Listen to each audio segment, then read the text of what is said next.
host, Jess Hugo, and I am so excited to have you here. I'm an online personal trainer and nutritionist, but honestly, underneath it all, I am just a girl who is struggling, thriving, and surviving somehow all at once. So if this is you, you are not alone. If you want all the juicy tea on what it's like to be a girl navigating her 20s, I'm talking relationships, health, fitness, social life, work, and everything in between, then you're in the right place. I know some of you girlies are feeling quite overwhelmed with the new year, new me, 2026 goals, all of the things.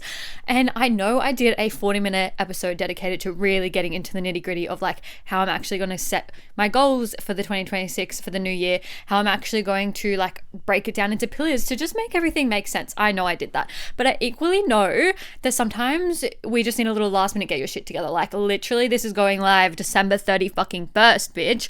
We are doing a 20-minute quick goal setting ritual, 5 mini prompts to design your 2026 so that this is for everyone, you know what I mean? Navigating your 20s is for everyone. I know everyone is not every single girl listening to this is going to want to do a pillar per page and do this whole thing. And I just hate this about online where it's always like one way is supposed to fit all and it really, really doesn't. So I wanted to do a mini one so that we can actually just get our shit together without the pressure. We know we're running a little bit last minute because it's December 21st if you're watching and listening in real time. If you're listening to this mid-January spiraling, I've got you.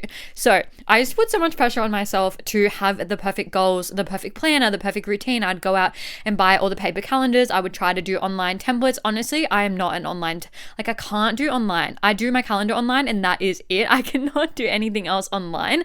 It just feels criminal.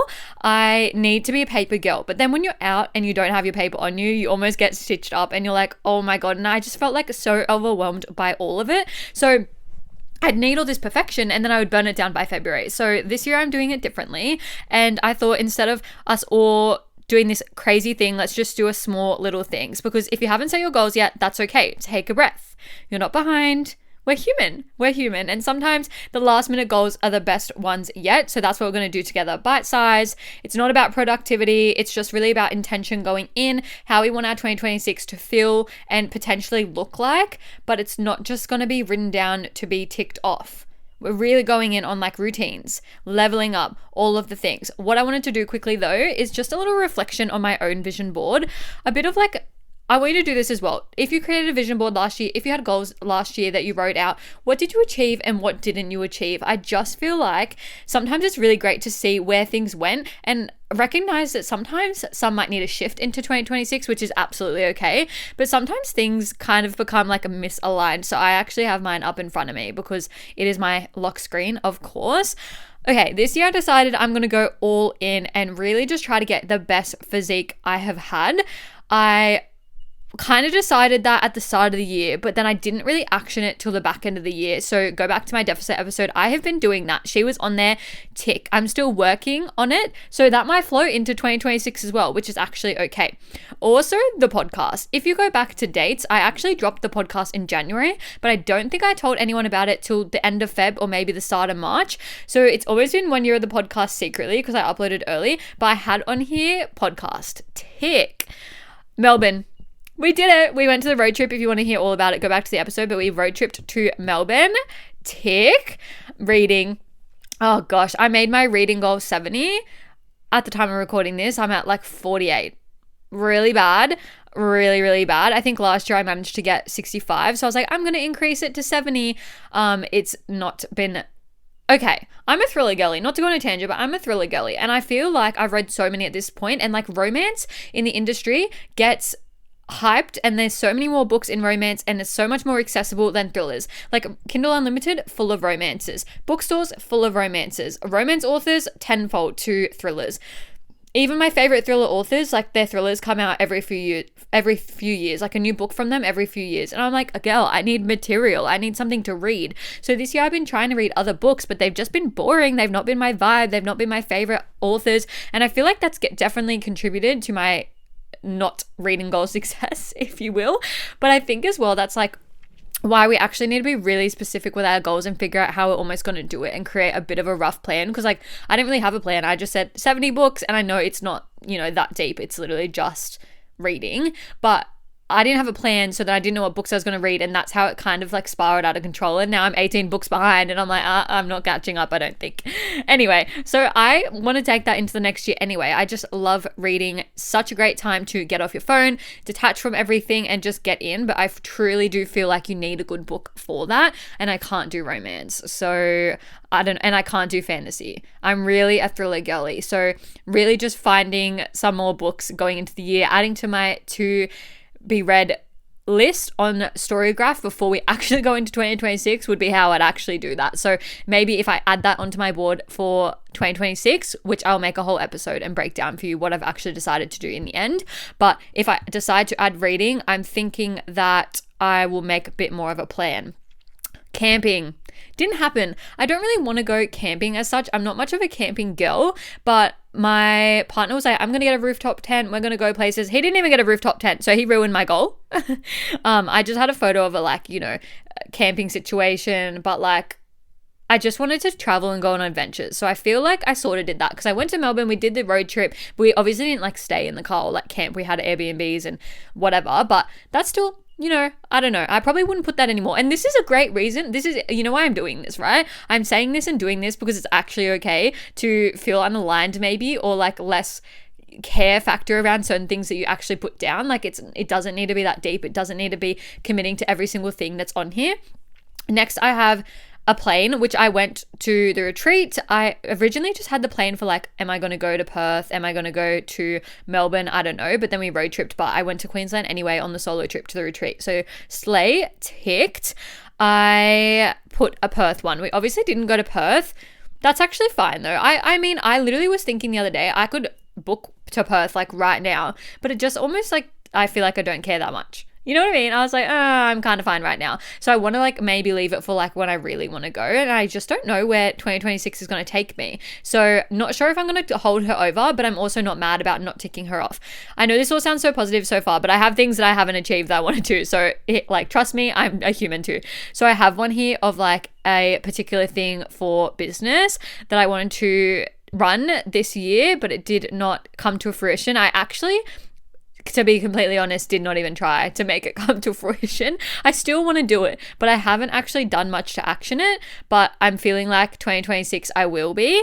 I was focusing on so many areas this year in business, as you guys know, if you regularly listen, and I just think that was not going to happen this year.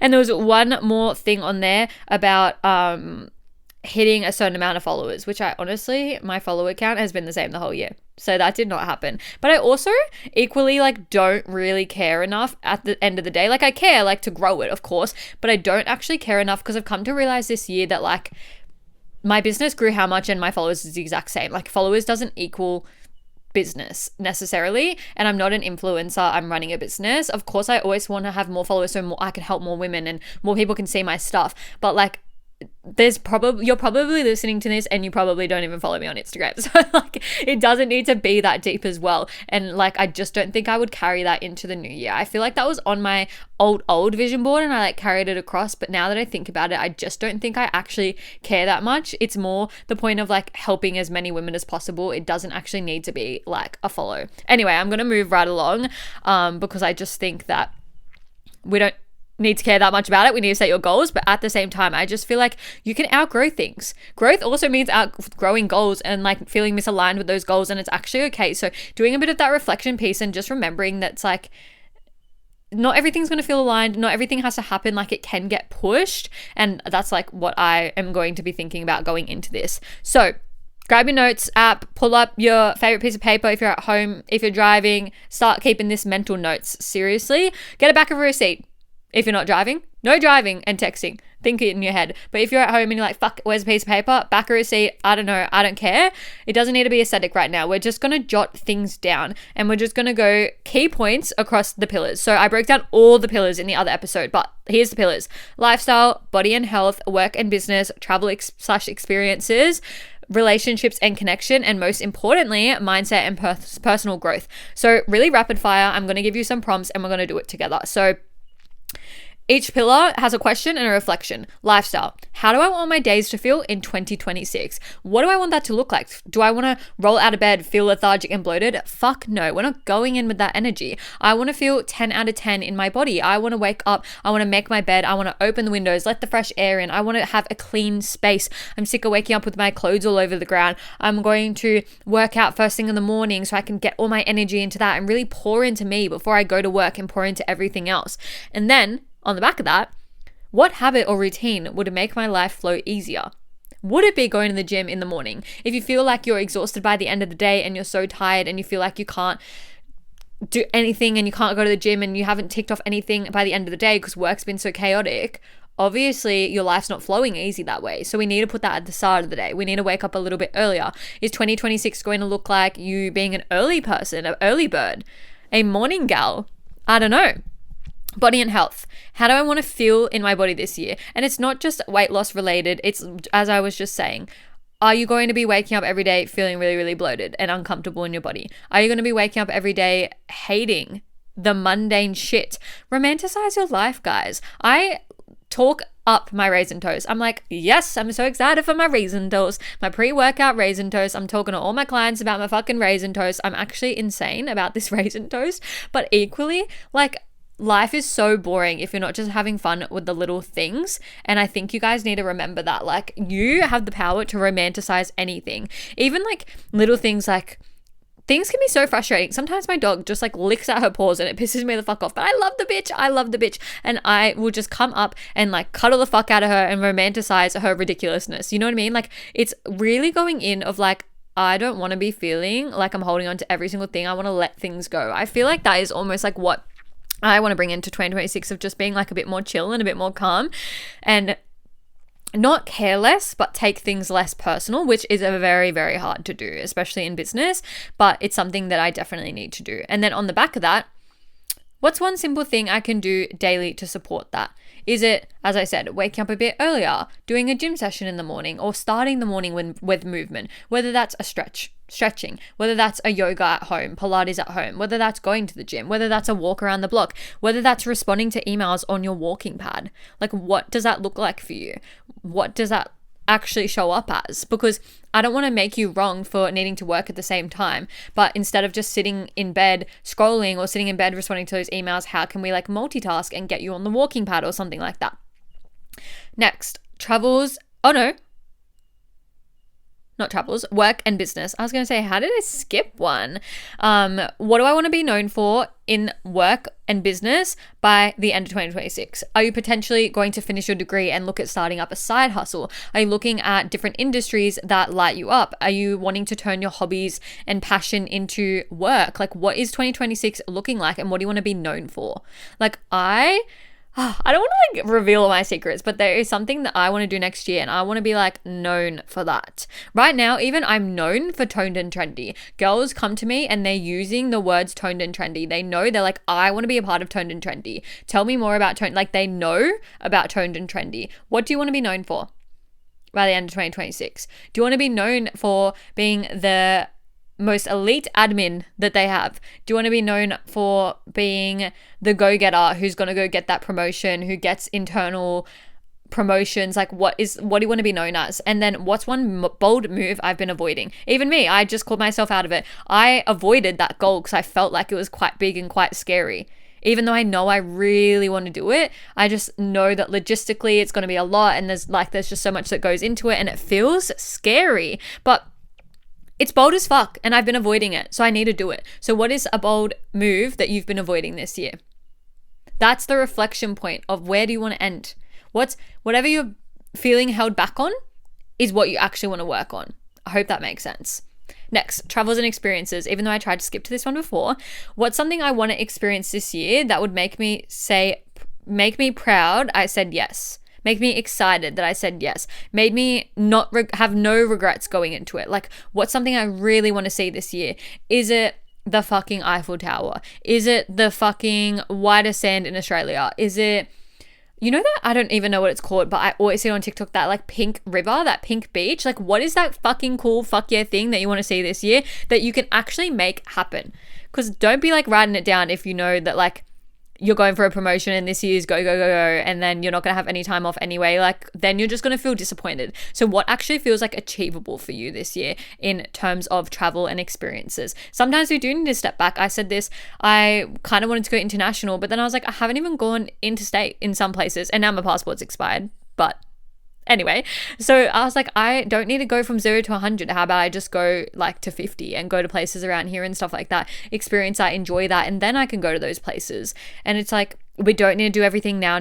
I think there's always so much, and I've talked about this, the societal timelines and pressures. There's all this pressure around making sure that we get a house now, we travel now, we do this now. How the fuck are we going to do all that now whilst having a kid and doing what? Half of us like literally are single. What the fuck? So I just feel like really taking that pressure off and just deciding like what will make me really excited this year in terms of travel experience. And everything. Take the pressure off. Next, relationships and connections. So who actually makes me feel like me? Who fills up my cup? Who lights me up? Who makes me really excited and gives me such good energy when I hang out with them? And how can I prioritize the energy more? So like, you know, those friends where they're always Debbie Downers, they're always being just so negative. You hang out with them and you regret going and you think, why the fuck did I go? You put all the effort in and they put no effort in, and you have to hold up the conversation the whole time, and it just feels heavy and you fucking hate it. We're not taking that into 2026. We do not want to be friends with those people. They are not aligned with us. Friends that are aligned, the conversation flows easily. If I think about all my friends that I go on walks with and I going out seeing for coffee and all of the things, we are yapping each other's ears off. We're talking the most amount of shit, the most random stuff, but not bitchy shit where we're talking about other people, but just like random fucking shit where the convo flows. Like the convo doesn't lull. And if it does lull, it's not awkward. It's like a good lull. You know what I mean? So cutting off those people that are constantly bringing in drama, constantly talking about other people, being really insecure and then projecting on you. I can't stand a projector. I cannot. And I can see it even in my clients. They will tell me a story about something and then they start almost like defending their actions and like kind of like over explaining themselves and justifying things. And I'm like, why are you doing that? Who has said something? And it's always their friends. I'm like, I knew something was up, the way that you approached that conversation. So I knew someone was giving you shit. Who was it? And they're like, oh, my friend or oh, my boyfriend. I'm like, ew, chuck them in the bin. They're not coming into 2026. Sorry, like they're actually going in the bin, because who do they think they are? Who do they think they are? I don't even know. Last one, mindset and personal growth. So who am I actually becoming? Who do I want to be? Now I've cut off all these bitches. Who do I actually want to hang out with? Who do I actually have things in common with? Who do I want to be? Do I want to be a more confident girl? Do I want to like step into this phase of like, I don't even know. If you go into a bigger role, are you going to potentially do more public speaking? Are you potentially going to be running more meetings? Are you going to be a higher up? Then you need to demand attention in a room. You need to be really confident and articulate well and be able to have that conversation in the room. That's even like me saying like, you know, what if I'm a guest speaker at an event or something and I get a speaking opportunity, then I'm on stage in front of all these people that have paid to be here, and it's like, whoa. It's like, what level can we go up to? Who are we wanting to become, and what stepping stones do we need to do in the like interim to get there? Because we're not going to be able to just go from like, yep, I'm going to speak at an event this year to speaking at the event. We need to start working in the interim on like how we're going to do that. So thinking about that when we're writing out goals. And then what's one thing I'm ready to leave behind for 2025? Same kind of thing with what I was saying about friends and stuff, but also just like negative self-talk about yourself. Too much pressure that you're putting on you. Maybe like learning to shut the fuck up. Like I know that sounds bitchy, but what I mean by that is like when we tell everyone all our goals, all our aspirations, and we're just like putting it out there, trying to get validation from them. And then maybe we get opinions from them and we actually don't want to hear their opinions, and it sways us. I know sometimes I'll like talk shit to like my mom about stuff, and then she starts giving her stupid fucking opinion. I'm like, I did not ask for your opinion, bitch. And it pisses me off and it gets me all mad. And then I'll go complain to my partner. He'd be like, this is literally because you told your mom XYZ. And I was like, true. Called me out on that one. So it's like, can we just shut the fuck up a little bit and leave some shit behind? Stop trusting in everything in others and just working in our own lane. You know? And I want you to write one manifestation and one affirmation. So I'm going into 2025, bitch, come on. I'm going into 2026, leaving this in 2025 is what I meant to say. Sorry, guys. So, for example, in 2026, I want to really work on my personal growth and development. I want to really lean into understanding more about my emotions. I am leaving behind friends that trigger these emotions. You know what I mean? Like putting the sentence of what you want and then talk about how you're going to get there, what you're leaving behind, what you're like not taking forward. Love that. Honestly, at the end of the day, you like don't need a 10-step plan to create these goals. I always aim for about 5 to 10, but nothing like wild and crazy that feels out of reach. It's okay to be unaligned with them a few months later. We're going to check back in 90 days. You'll get a notification from me if you follow along the podcast. We're checking back in 90 days. I will be here and you better be here, and we're going to start checking back on our goals. I'm also going to share all my goals with you guys in January as well so that you can get that from me. You just need some clarity around it, some structure, some clarity, just a little 1 or 2 sentence under each pillar. That's still direction. It doesn't need to be 10 layers deep. It doesn't need to be 15 pages long. It's about changing what you want to change, but also remembering that maybe you achieved some fucking cool stuff this year and you're just going to take that energy into the new year. But don't make it easy. I want you to really lean into pushing to the edges, feeling uncomfortable. We don't want to easily be able to tick them off in the new year. We want to actually struggle a little bit to get there. We want to push ourselves a little bit, but I would love to see your goals and notes and all of the things. Screenshot them, tag me, post them on your story, stay accountable. January 1st, I'm going to post a word on my story when I decide what it is. And I want you guys to do the same. Post your goals on your story. Even your close friends list, tag me, send me a DM on what you're doing. DM me your word of the year. I would love to know. Mine last year was this year, but last year was risk taker. Or like taking risks. Risk was the word. What am I going to do my word this year? I don't know yet. But I would love to know what yours is. But don't forget, I'm ending this year on being proud of how far I've come. So I want you to actually end this year on like recognizing how much work you've put in and being actually proud of yourself, because we haven't come this far to just come this far. We might not have ticked off every goal, but there's always a lesson in everything. And sometimes rejection is just redirection. Sometimes not ticking things off is just another avenue to do something else. So keep showing up even when you don't feel like it, even when things feel really, really heavy. I do that. I want you to do that. I hope this episode helped, especially for the girlies that might need a bit more of a bite-sized chunk. I really hope this gave you clarity of like what the hell we're going to be doing with our goals. That is all from me. I can't wait to see you in 90 days to check in with your goals. You better jump in my DMs with your goals, and I'll give you all my goals soon. I'm really gatekeeping for now. I'll let you know. That is all from me. Make sure that you follow along, get the notifications, rate the podcast. This is a mouthful, all of the things. And I will catch you all in the next one. Mwah. That's a wrap on another episode of Navigating Your 20s. Thank you so much for joining me and taking the time to listen. If you enjoyed the conversation, vibes, and got something out of today, please feel free to send me a DM with any key takeaways and feedback, or share on your socials and tag me so we can connect. If you liked today's episode and you're wanting more from me, you can find me on all socials at success.withjess.